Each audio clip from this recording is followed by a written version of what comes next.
In the previous episode, Geto and Kinosaki took on a new commission as bodyguards for Shiori, accompanying her on a wilderness training camp.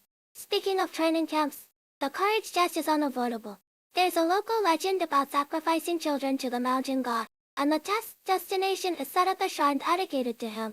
Kinosaki sees this as a perfect opportunity for Geto to boost Shiori's affection and pairs them up together.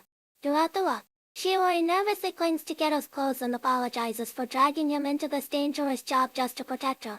Geto reassures her that hiding at home isn't safe either, and life doesn't offer many chances like this. He tells her to enjoy the camp and leave the rest to him. Soon, they reach the photo spot. Strangely, the moment the shutter clicks, Geto suddenly vanishes, and his face in the photo transforms into a terrifying monster. A frightened Shiori searches everywhere and finally finds him, only for him to turn into a monster and chase her.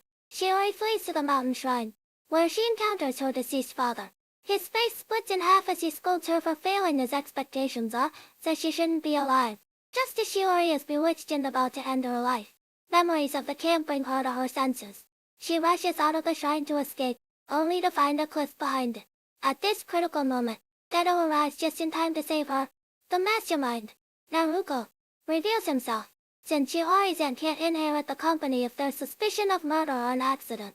This elaborate psychological trap is his method. Seeing Geto ready to attack, Naruko vanishes again.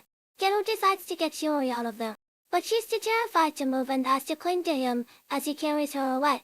Using wires placed up in the forest, Naruko attacks with sound waves. Shiori thinks noise-canceling headphones will block the mind control, unaware that Naruko tampered with them when he appeared earlier. Through the headphones, she keeps implying her uncle doesn't care about her.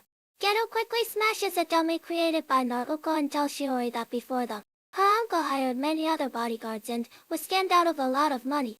The reason he finally chose Geto was because he carefully read every word of the extremely long review Kinosaki wrote on the website. If he really thought Shiori was a burden, why would he go to such lengths?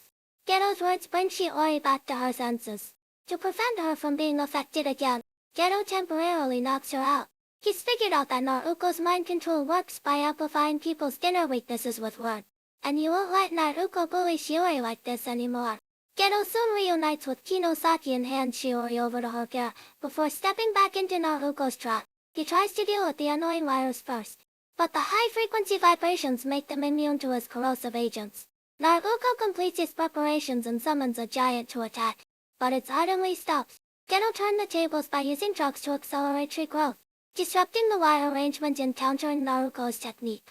However, Naruko's target was never Geto. He's already used the terrifying legend to influence the students at the camp. The controlled students, wanting to appease the mountain god's anger, decide to sacrifice the youngest, Shiori. According to the legend, can Geto defeat Naruko? Will Kinosaki and Shiori survive this crisis?